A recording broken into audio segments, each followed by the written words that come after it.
and I knew that when I was studying medicine, I had a chance to study natural science and to become a doctor, and the doctor can develop. You see, he can have a practice, he can do, he can choose his scientific interests more or less.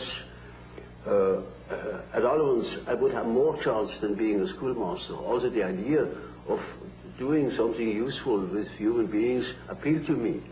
And did you, when you decided to become a doctor, have difficulty in getting the training at school and in passing the exams?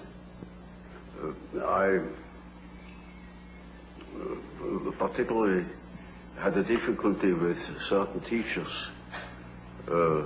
that didn't believe that I could write a decent thesis.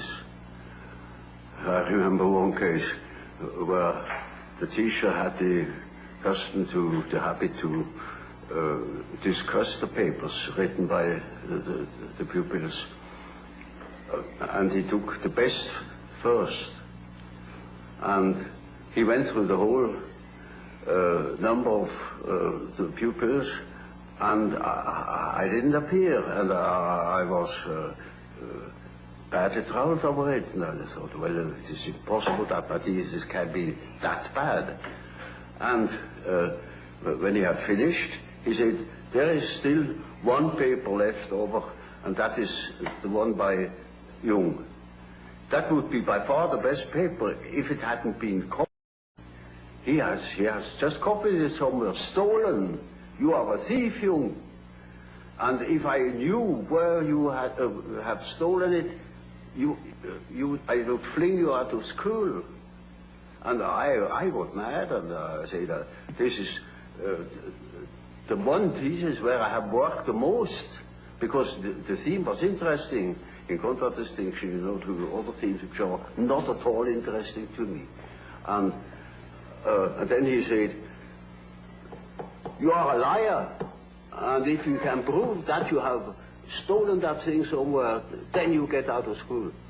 Now that was a very serious thing to me, because what else then, you see? And I hated that fellow, and that was the only man I could have killed, you know. If I had met him once at the dark corner, I would have shown him something of what I could do. Did you often have violent thoughts about people when you were young? Exactly, only when I got mad. Well, then I beat them up. And did you often get mad? Not so often, but then for good.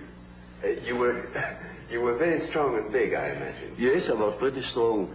And you know, reared in the country with those peasant boys, it was a rough kind of life. And I would have been capable of violence, I know.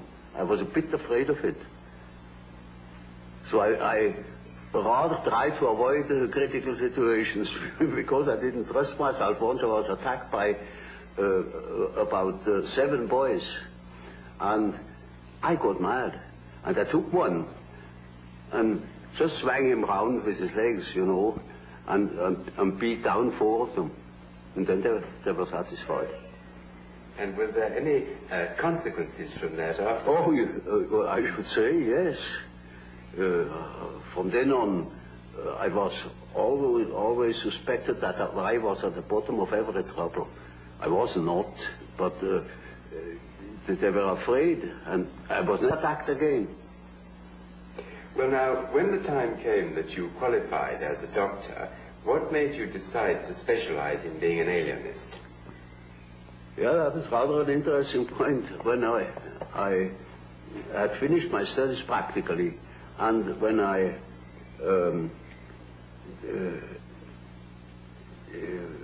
didn't know what I wanted to do, I had a big chance to follow one of my professors.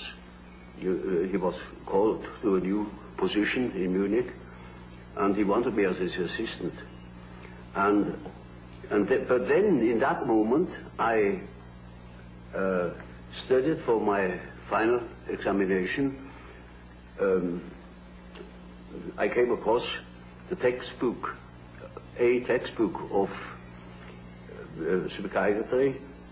Up to then, I thought nothing about it, because our professor then wasn't particularly interesting. And I only read the introduction to that book. Certain things were said about psychosis as a maladjustment of personality. That hit the nail on the head.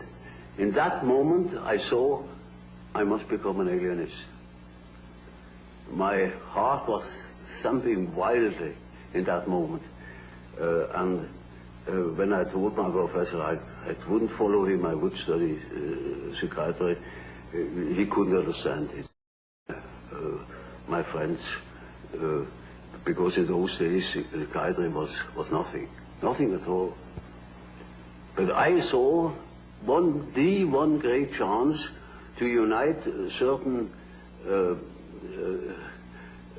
contrasting things in myself, namely, beside medicine, beside natural science, I always had studied history of philosophy and such subjects. It was just as if suddenly two streams were joining. And how long was it after you took that decision that you first came in contact with Freud? Oh, you know, that was at the end of my studies, and then it took quite a while until I met Freud. You see, I finished my studies in 1900, and I met Freud only very much later. I read,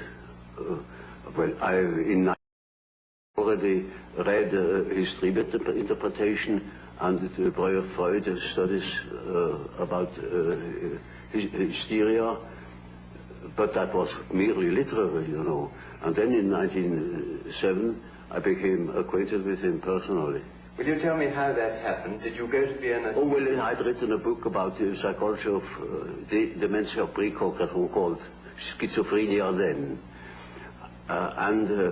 I sent him that book, and thus became acquainted. I went to Vienna for a fortnight then, and then we had very long and penetrating conversations, and that settled it. And this long and penetrating conversation was followed by personal friendship? Oh yes, it soon developed into a personal friendship. And what sort of man was Freud? Well, he was a complicated nature, you know. I liked him very much. But I soon discovered that when he had thought something, then it was settled. While I was doubting all along the line. And it was impossible to discuss something really à fond. You know, he had no philosophical education, particularly, you see, I was studying Kant, and I was steeped in it, and that was far from Freud. So, from the very beginning, there was a discrepancy. Did you, in fact, grow apart later, partly because of a difference in temperamental approach to experiment and proof and so on? Well, of course, there is always a temperamental difference. And his approach was naturally different from mine, because his personality was different from mine. That led me into my later investigation of psychological types. There are definite attitudes. Some people are doing it in this way, and other people are doing it in another typical way. And there were such differences between myself and Freud, too. Do you consider that Freud's standard of proof and experimentation was less high than your own? Well, you see, that is an evaluation I'm not competent of. I'm not my own history, or my historiographer. With reference to certain results, I think my method has its merits.